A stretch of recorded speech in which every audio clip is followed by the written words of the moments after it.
जय श्रीमन्नारायण, जय श्री हरिभक्तों। प्रिय भक्तों, चलो चलें एक कदम ब्रह्म की ओर में आप सभी का स्वागत है। प्रिय भक्तों, चलिए चलते हैं भ्रम से दूर ब्रह्म की ओर। प्रिय भक्तों, आज मैं आप सभी को एक भ्रम से दूर करता हूं, ध्यानपूर्वक सुनिए। मैं देख रहा हूं कि निरंतर लोग एक भजन है गाए जा रहे हैं, तो मुझे यह बताइए कि भजन गाने से भगवान आपका कल्याण कर देंगे।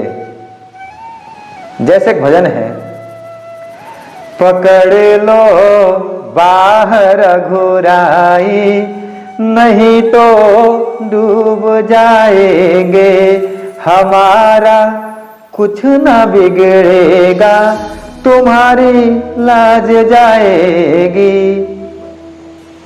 मुझे एक बात बताइए, यह भजन गाने से भगवान बाह को पकड़ लेंगे और आपको इतना विश्वास है कि लाज आपकी नहीं उनकी जाएगी? तो मेरी बातों को ध्यान पूर्वक सुनिए।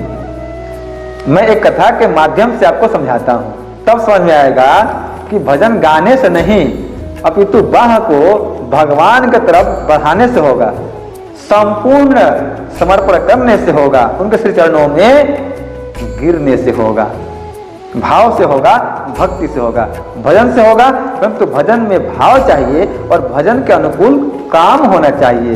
जैसे आप कहते हैं कि पकड़ लो बाह रघुराई, तो कहिए तो करिए, अर्थात बाह को भगवान के सामने बढ़ाइए। ना पकड़े तब तो कहिए, तब उनकी लाज जाएगी, आपकी नहीं जाएगी। और ना पकड़े तो कहिएगा, परंतु हाथ बढ़ाएंगे नहीं और भजन गाते रहेंगे। यही कार्य द्रौपदी जी ने किया था चिरहरण के समय।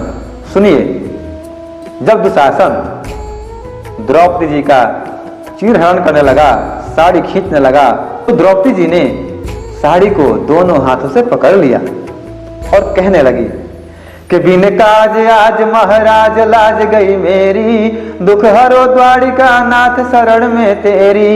जैसे हम कह रहे हैं आज कि पकड़ लो बाह रघुराई, वही कार्य द्रौपदी जी ने आपसे पहले किया था।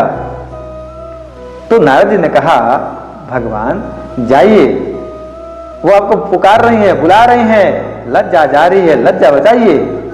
तो भगवान कहते हैं, नारद जी, आप साधु संतों का जो हृदय होता है बहुत ही कोमल होता है, आप यह नहीं देख पाते जो मैं देख पाता हूं। तो नारद जी ने कहा, क्या प्रभु, जो मैं नहीं देख पा रहा आप देख पा रहे हैं? भगवान ने कहा, सुनो, वह जो मुझे पुकार रही है दोनों हाथों से साड़ी को पकड़ लिया है, फिर बुला रही है, ये बताओ, उसको मुझ पर विश्वास है क्या? मुझ पर भरोसा है क्या? अरे वैसे तो मैं उसका भाई रखता हूं ना, तो अपने इस भाई पर विश्वास है क्या? यदि होता तो अपने दोनों बाह से साड़ी को नहीं पकड़ती, अर्थात उसे अपने दोनों बाहों बल पर विश्वास है तो बचा ले, मैं क्यों जाऊं? नारद जी चुप हो गए। अच्छा प्रभु, मैं भी देखता हूं कि आप कब तक नहीं जाते। फिर द्रौपदी जी कहती हैं, कभी न काज आज महाराज लाज गई मेरी, दुख हरो द्वारिका नाथ शरण में तेरी। और यह कहते हुए द्रौपदी जी ने एक हाथ को छोड़ा और दूसरे हाथ से साड़ी को पकड़ लिया। नारद जी मुड़े, कहे, भगवान अब जाइए। उन्होंने एक हाथ को छोड़ दिया है, जाइए प्रभु बुला रहे हैं हाथ छोड़ के। अब तो आप पर विश्वास हो गया उनको। भगवान कहते हैं, नारद ध्यान से देखो, उसने अभी एक हाथ को छोड़ा है, अर्थात उसको मुझ पर अभी आधा विश्वास है, पूरा विश्वास कहाँ है? अगर होता तो दूसरे हाथ से थोड़े पकड़े खड़ी रहती, उसको अपने दूसरे हाथों पर अर्थात दूसरे बाहुबल पर विश्वास है, तो बचा ले, मैं क्यों जाऊं? नारद जी ने कहा, ठीक है प्रभु, मैं भी देखता हूं कि कब तक आप एक स्त्री के लज्जा को जो जाते हुए देखते हैं। मैं भी देखता हूं प्रभु, क्योंकि आपने कहा है ना, यदा यदा हि धर्मस्य ग्लानिर्भवति भारत, तो यह मैं भी देखना चाहता हूं। प्रिय भक्तों, जब द्रौपदी जी ने दोनों हाथों को छोड़ा और कहा कि बिन काज आज महाराज लाज गई मेरी, दुख हरो द्वारिका नाथ शरण में तेरी। भगवान जैसे नारद जी भगवान की तरफ मुड़े, भगवान वहां से चले गए थे। कहा? उस दरबार में। नारद जी का रोम रोम खड़ा हो गया था, जैसे आज कहते हुए कथा मेरा रोम रोम खड़ा हो रहा है। भगवान वहां पहुंच गए थे जहां द्रौपदी जी का चिरहरण हो रहा था, लज्जा जा रही थी। और प्रभु ने जो किया सो सारे दरबार ने नहीं, पूरी सृष्टि ने देखा। दुशासन साड़ी खींच रहा है और परमात्मा साड़ी पे साड़ी दिए जा रहे हैं। दुशासन कह रहा है, दुशासन क्या, पूरा दरबार कह रहा है, पूरा संसार कह रहा है, साड़ी है कि नारी है, कि नारी है कि साड़ी है, साड़ी में नारी है या नारी में साड़ी है। कुछ समझ नहीं पा रहा है। भगवान का यह लीला है। दर्शन कीजिए आप भी कि कैसे द्रौपदी जी का भगवान लज्जा बचा रहे हैं। वैसे ही लज्जा आप भी बचाएंगे, परंतु आप भी द्रौपदी जी की तरह भगवान पर पूर्ण समर्पण होकर दिखाइए। दोनों हाथों को छोड़ कर दिखाइए, कहिए हे प्रभु मेरे बस में कुछ नहीं है, मैं आपका शरणागत हूं, मैंने सब कुछ आप पर त्याग दिया है। भगवान यदि आपको न संभाले तो कहिए,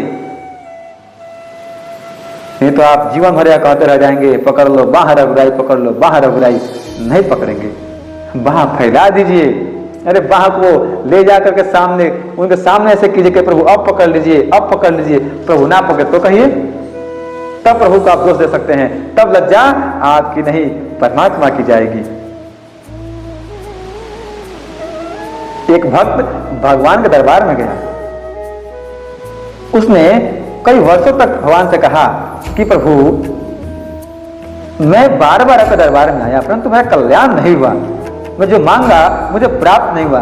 परंतु आज मैं आया हूं इसलिए कि मैंने जो कल मांगा वो मुझे आज प्राप्त हो गया, जो कई वर्षों से प्राप्त नहीं हुआ। ऐसा क्यों प्रभु? तब उसके अंतःकरण ने उसे स्वयं बताया, अच्छा प्रभु अब मुझे समझ में आया, मैं आपके दरबार में आता तो था, मांगता तो था, परंतु स्वयं को कभी आपके चरणों में पूर्ण रूपेण समर्पण नहीं किया था प्रभु। और कल मैंने जब मांगा मुझे आज मिला, इसका अर्थ है कि मैंने कल आपको पूर्ण रूपेण अपने आप को आपके चरणों में समर्पण किया था प्रभु। तो जो भगवान के चरणों में पूर्ण रूपेण गिर जाता है ना, परमात्मा उसे ही उठाते हैं। अरे गिरे हुए को ही उठाया जाता है, ऊँटों को कौन उठाता है? तो भजन गाइए, भाव से गाइए, परंतु भजन के अनुकूल कार्य कीजिए। भजन में कहा गया है कि पकड़ लो बाह रघुराई, नहीं तो डूब जाएंगे, ये सत्य है। पर आप बाह को ऊपर कीजिए ऐसे और पूर्ण रूपेण गिर जाइए।